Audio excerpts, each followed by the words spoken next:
Welcome, Year 9s, to the next section of your group reading unit. The following slides are going to address narrative mapping and narrators. So, over the next few slides, I'm going to probably touch on a few things that you've covered in English classes previously. Hopefully I might jog a few memories, and I'm also going to introduce a few new things to you. So, we're going to start with narrative mapping. Now, the image in front of us is a mountain. I might have pointed out to you during our library session that I am personally a big fan of high fantasy. So that kind of has an influence on the way that I perceive narrative. I like to think of narrative as kind of overcoming the mountain. So let's break this down. Every story is going to begin with an introduction. The introduction is going to naturally introduce us to the characters and the setting. But it wouldn't be a story if there weren't some kind of a problem for our characters to overcome. This is where we encounter the conflict. The conflict might be a problem that arises between one character and another character, or between a character and the environment, or it might even be between a character and a situation. Whatever the conflict happens to be, it's going to produce a rise in tension. So if we were looking at a quest narrative, it would be exactly that. It would be the characters embarking on their quest. So the rise in tension will eventually culminate in a climactic moment. Now, this is usually a moment in the book where it's a tipping point between the characters possibly succeeding and possibly failing. Usually, we like to see our characters succeed because we enjoy a happy ending, but we might also encounter a failure, which is going to produce a learning opportunity for our characters. Whatever the climax is, it's going to produce a resolution, and this resolution is going to lead to a conclusion. Now, the thing that I want you to keep in mind while reading your novel is the fact that there will likely be multiple narratives within the one novel. So why does this happen? Well,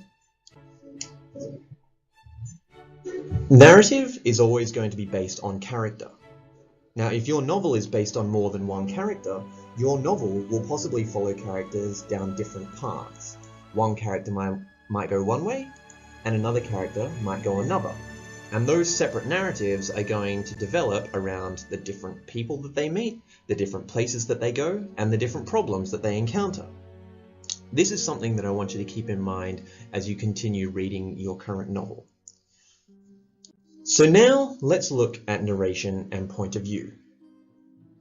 So I'm going to break this down into two different lots. The narrator is either going to be a character within the narrative, or they're going to be an informed commentator. So what does this mean exactly? Well, there are three easily identifiable forms of narration. We have first-person perspective, which is narration that's provided by the central character of the story. There is second-person perspective, which is narration that addresses the audience directly. Now, I want you to note that second-person perspective is not as typical within the novel form. Now, lastly, we have third-person perspective, and this is narration that's provided by someone who is not actually present within the narrative. So let's look at these each individually. First-person narration is easily identifiable by its use of pronouns. It's going to use pronouns like I, we, me, and us. So let's look at third-person narration. Third-person narration is going to use pronouns like he, she, they, and them. The narrator will often refer to characters by their names as well. So if we were to take Harry Potter, for example, this is an example of third-person narration. The narrator always refers to Harry, Ron, and Hermione, or they might refer to the Dursleys. But it's always a he, she, they, or them. It's never an I, me, us, or we situation. So lastly, let's look at second-person narration. Now, it's not typically used within the narrative form, like I said, but it does follow the following rules. The narrator will refer to the reader directly, and they usually refer to the reader as you, because they're talking to you. It's also typical that this narrator will instruct or guide the reader, rather than feeding them information. And by that I mean that the first person or third person narrator is always going to feed you information. The second person narrator doesn't do this. They usually ask you questions. So, as an example, we might look at second person narration as something like this. The three of them decided that they probably wouldn't get caught, and went anyway. Now I know what you're thinking. This is only going to end badly, right? You can notice within that example that the second person narrator has asked you a question. Of course, it's a question that you're not going to actually be able to answer back, therefore it's rhetorical.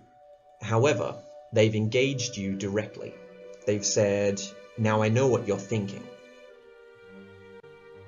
Now, this probably isn't going to be the standard form of narration that's present within your novel, but it might appear during moments. So a third-person perspective might suddenly switch into second-person perspective when they want to engage you in an interesting question, like the one I just gave you. Now I know what you're thinking, right?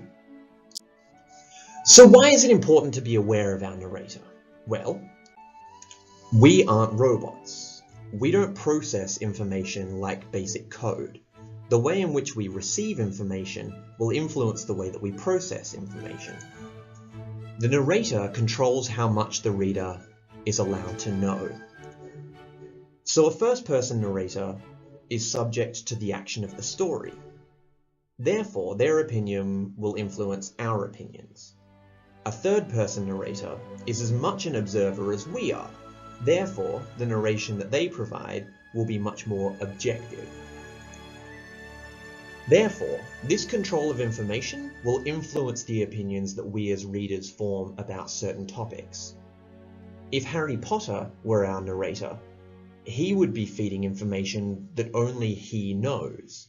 He doesn't know everything that's happening around him. He only knows the things that are happening to him, and he'll share his opinions. Whereas because Harry Potter is narrated by a third-person narrator, we are privy to much more information. We can know what's happening to Harry, and what's happening to Neville Longbottom, or to Ron, or to Hermione. We might also know what Snape is thinking in a conversation that happens between Harry and Snape, even though Harry doesn't know what Snape's thinking. And that's what I mean by objective. So this is something that I want you to be aware of, even outside of narrative writing. You might be watching the news, or you might be reading an article, and you should really start to ask yourself, who is writing this article? And are they being objective, or are they writing with a particular opinion in mind? This kind of thinking is going to help you become an active reader rather than a passive reader, and this will make you less impressionable and will enable you to become more of a critical thinker. So, what should we be starting to think about?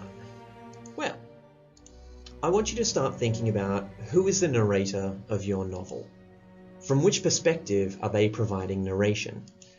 And finally, is the narrator influencing the opinions you're making about issues and situations within the book?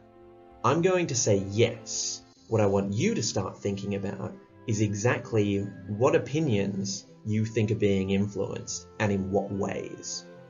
These are all rhetorical questions, and I don't need you to produce answers for them. What I want is for you to start thinking more critically in preparation for class tomorrow.